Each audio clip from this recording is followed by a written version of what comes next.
Pemirsa, Presiden Jokowi telah menandatangani Undang-Undang Nomor 3 Tahun 2022 tentang Ibu Kota Negara atau Undang-Undang IKN pada hari Selasa 15 Februari 2022. Penandatanganan undang-undang itu menandai segera dimulainya pembangunan IKN di Kalimantan Timur. Kita ke informasi lain, Presiden Joko Widodo resmi menandatangani Undang-Undang Ibu Kota Negara.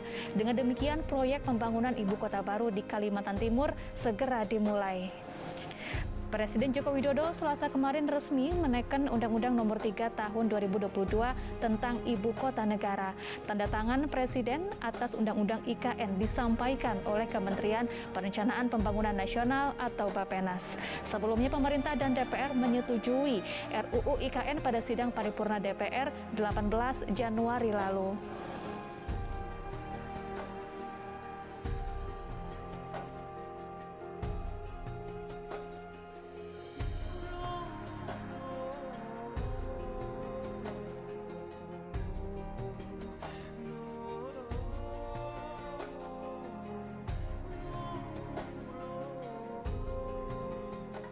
Saya Pak Medan C.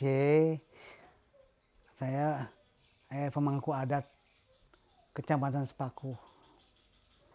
Kalau pemangku itu kan istilahnya hampir bersamaan sama kayak apa? Kepala adat. Kepala adat itu kan beda. Nah, kita ini kan pemangku adatnya menguasai sekecamatan. Nah, kalau kepala adat kan hanya di lingkungan desa ataupun kelurahan. Kalau kami ini di sini yang di Sepaku ini ada kepala adat, pemangku adat kelurahan, desa, itu yang kecamatan kayak saya. Kalau kita balik ini kan asalnya kan Balikpapan. Nah, kita Balikpapan ini kan enggak ngabdi ke Grogot. Kami ini ke Kertanegara. Nah, jadi kami ngabdi di sana, di Keraton. Nah, kita kalau ke Sepaku ini kan bersamanya berusaha, berkebun, begitu. Itulah kami dulu awalnya. Sampai ada terjadi macam-macam kayak perang-perang Jepang. Nah, itulah orang-orang tua kami dulu kan begitu. Nah, sampai ada pelarian gerombolan. Nah, disitulah kami pencar-pencar udah lari kan. Jadi kita ada yang ke Samarinda, kemana-mana sudah. Ya kita macam-macam, Mbak. Ya nomor satunya petani. Keduanya kita macam-macam, Mbak, cari ikan, cari rotan, damar. Nah itulah pekerjaan kami selama kami hidup sama orang tua dulu gitu. Karena kami dulu kan istilahnya hidupnya di sungai. Makanya kami orang balik ini kan hidupnya bikin sungai. Ya, di Sepaku. Ya kesana sini pulang pergi ke Balikpapan tuh ya pakai perahu aja. Kalau kami ada ritual itu macam-macam. Kayak kami kayak belian. Nah, itu kalau sewaktu mau nanam padi, sebelum nanam padi kita bikin dulu ritualnya dulu. Ya. Nggak sembarang-sembarangan juga kami tuh. Ya sama aja ya bilangnya kayak di Tenggarong kan itu namanya erau. Kita belian dulu. Misalnya ngobat kampung gitu nah. Gitu. Itu cara kami. Ya kita belian kayak ronggeng. Ya ada juga. Nah, bahkan sekarang ronggengnya masih ada. Masih terjaga ya. Nama saya Dahlia dari suku Balik itu jadi perempuan adat dan seniman. Pekerjaan sehari-hari itu berjualan sekaligus juga ngajar-ngajar tari di sanggar seperti itu. Berjualan di rumah, berjualan juga ke rest area. Oh, rest area ada juga berarti? Iya. Karena memang rest area itu dijanjikan dari otorita untuk masyarakat terdampak dan isinya yang masyarakat terdampak cuma saya di situ. Yang lainnya orang luar. Dari balik itu ada kebudayaan dari tari seni ronggeng dan mulung. Itu ritual adatnya di mulung. Ritualnya mulung itu adalah memakai tung, kita bilang di sini itu gendang besar. Itu untuk pengobatan kampung seperti ada seperti penyakit kampung gitu yang biasanya diobati dengan ritual mulung gitu, ataupun ibaratnya ada orang yang memang sakit parah, itu harus diketahui dari mulung apa penyebabnya gitu dan apa yang harus dilakukan. Untuk tahun ini tidak ada karena memang mulung itu belum dilaksanakan kembali, nggak ada yang berani melakukan karena memang agak ekstrim gitu. Karena tampilan untuk mulung itu sudah seperti debus lah, potong lidah itu maksudnya potong kepala kayak gitu, ke tangan juga. Tapi nanti balik lagi seperti itu, hal-hal yang seperti itu. Asal muasal ronggeng itu awalnya juga dari ritual juga. Jadi karena mengikuti perkembangan zaman, jadi lebih kita kayak penampilan kesenian gitu, lebih tari pergaulan seperti itu. Kalau untuk rongkeng, musik pengiringnya adalah itu yang inti adalah gambus dengan tam-tam atau gendang seperti itu. Tapi biasa juga diikuti dengan gong kalau ada yang mainin gongnya. Gerakan-gerakannya itu dalam setiap gerak itu berbeda ya, kayak tirik ataupun mainang ataupun batu sopang itu berbeda.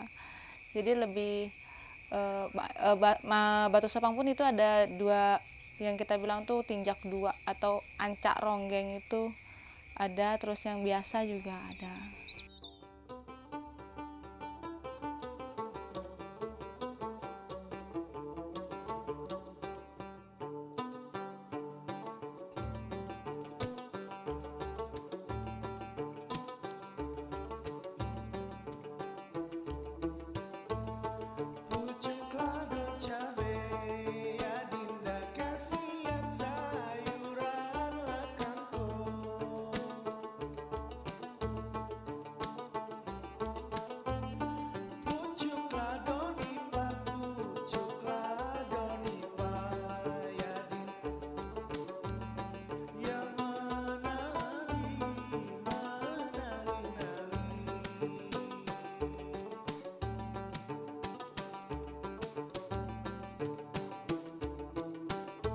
Untuk sementara ini sampai sekarang kita masih tetap mengajarkan tarian tradisi kepada sekolah-sekolah atau anak-anak yang ya sedini mungkin lah, untuk mengajarkan mereka atau memperkenalkan budaya balik tersebut gitu dari sekolah-sekolah juga seperti itu.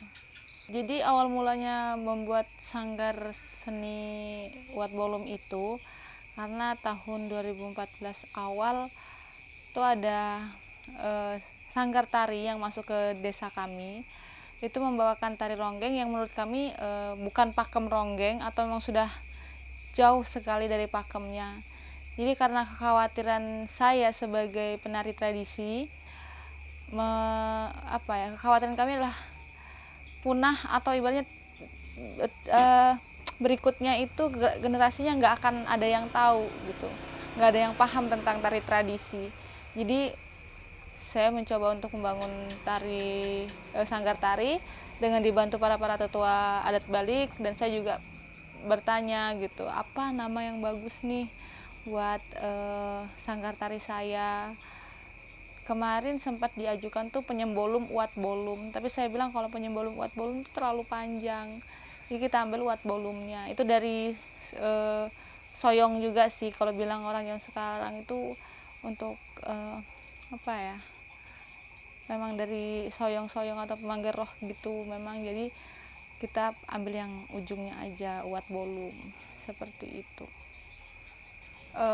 Untuk festival Balik kemarin kita mencoba memperkenalkan budaya-budaya Balik yang memang dari belum lahir sampai tutup usia, jadi semuanya ada di festival budaya Balik tersebut.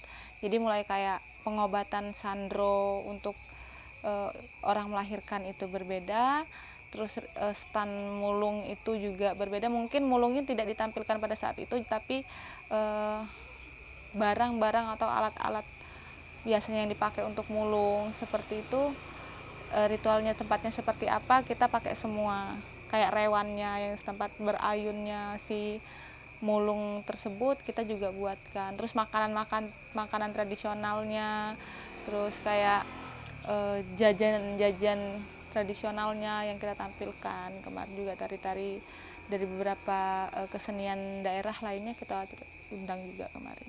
Awalnya bisa melaksanakan itu kita ikut sekolah lapang dari Kemendikbud. Kemarin ada kegiatan. Jadi mereka mencoba bertanya apa tradisi suku Balik yang masih kalian tahu dan masih kalian jalanin, dan mereka bertanya untuk itu apa yang kalian ingin lakukan agar budaya ini tetap lestari seperti itu, bagaimana cara penyimpanannya, dan kami mengajukan untuk melakukan event atau festival adat tersebut. Nah, dan kami berharapnya itu akan ada setiap tahun dan itu dibantu dari pemerintah juga gitu untuk kegiatan tersebut. Karena di sini memang suku Balik itu bisa dibilang tidak diakui. Kami butuh sebuah pengakuan di sini gitu. Jadi memang makanya kita mengadakan festival Balik untuk para pendatang mengetahui suku Balik itu ada di sini, dan memang bermukim sebelum Indonesia merdeka. Memang kita sudah bermukim di sini sebelum IKN masuk seperti itu. Untuk pencapaian saya saat ini masih di Festival Budaya Balik ya, karena memang banyak kekhawatiran di sini. Jadi memang untuk memperkenalkan, dan caranya kami untuk sementara ini mungkin entah itu didengar atau diketahui atau tidak, tapi kami berusahanya masih di situ. Terus untuk kayak di Sanggar Seni sendiri kita masih membuka les untuk bahasa Balik yang ingin belajar anak-anaknya, atau kegiatan nganyam seperti itu. Kita ke sorotan lain, saudara. Sejumlah tokoh menggugat Undang-Undang Ibu Kota Negara baru ke Mahkamah Konstitusi. Menurut pemohon, pembentukan undang-undang itu cacat formil sehingga harus Anda kembali di Kabar Siang, pemirsa. Ratusan orang berunjuk rasa di depan gedung DPR menuntut agar Undang-Undang Pemindahan Ibu Kota Negara baru dicabut. Dari kabar, masyarakat asli suku Pasar Balik Penajam Pasar Utara atau PPU yang mendiami kawasan Ibu Kota Negara di Kecamatan Supaku menggugat Undang-Undang Ibu Kota Negara Nomor 3 Tahun 2022. Dikonfirmasi ke salah satu warga suku Pasar Balik, Yati Dahlia, pada Rabu 28 April yang membenarkan hal tersebut. Yati dan sejumlah masyarakat adat serta aliansi masyarakat adat BPU yang lainnya mengajukan gugatan ke Mahkamah Konstitusi pada Maret 2022 lalu. Jadi kayak gimana ya, memang perjuangannya berat karena saya merasa lahan itu hak kami. Pemerintah mengatakan itu masuk kawasan inti pembangunan ibu kota. Ya sampai detik ini pun kalau dibilang nggak terima ya nggak terima. Cuman kita tidak punya kuasa untuk melawan itu dengan cara ya kayak penggugat masalah undang-undang itu kemarin. Yang saya bisa lakukan hanya seperti itu gitu, tapi nyatanya juga tidak digubris gitu. Paling tidak saya merasa saya sudah berjuang gitu, karena memang lahan yang kami duduki saat ini itu bukan hasil orang tua saya beli ataupun ibaratnya dia mengambil lahan orang lain, dan saya sendiri melihat jerih payah orang tua saya tuh nggak pakai sengso, dia pakai kampak untuk nebang kayu yang besar-besar, merintis, saya yang ngantarkan minum, saya yang ngantarkan makan gitu.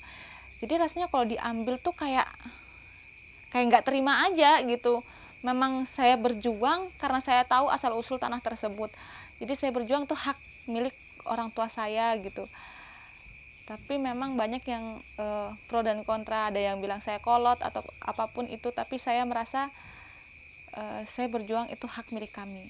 Ya benar, karena saya tahu sejarah tanah tersebut, dan saya merasakan juga untuk membantu orang tua saya mengantarkan minum, karena pada saat itu saya masih kecil gitu kan, saya mengantarkan minum, makan untuk orang tua saya yang sedang merintis, sedang menebang pohon-pohon yang besar pakai kampak, bukan pakai sengso gitu. Kalau sekarang mah semua pakai mesin, enak gitu.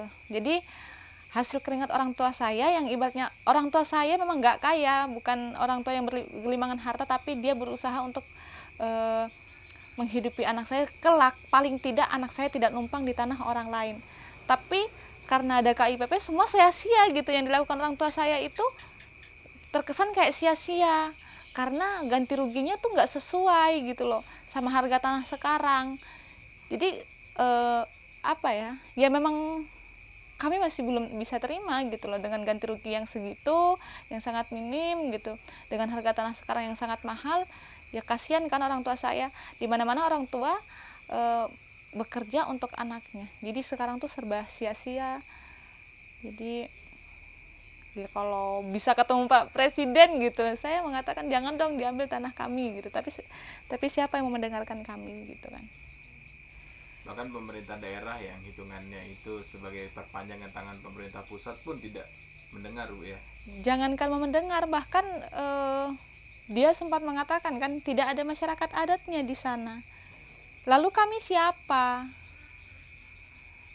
Kalau memang tidak ada masyarakat adatnya. Sebelum ada transmigrasi kami sudah berkebun di sini.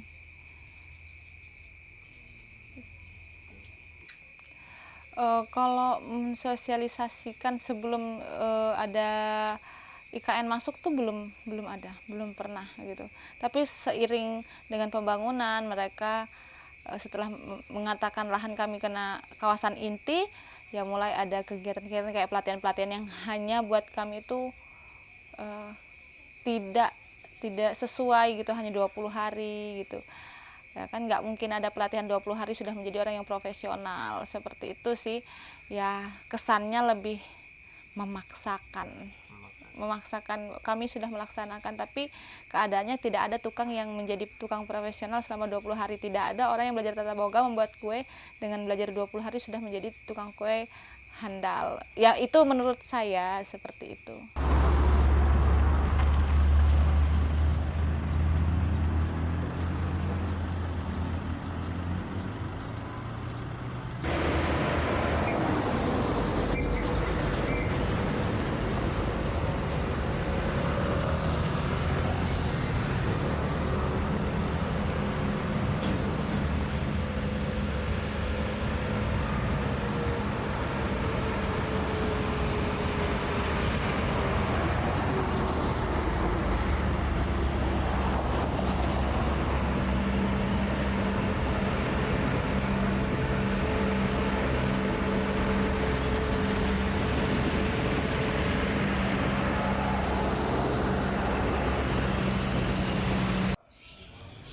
Ya seharusnya begini, harus kita suku Balik ini harus diperhatikan, itu aja lah.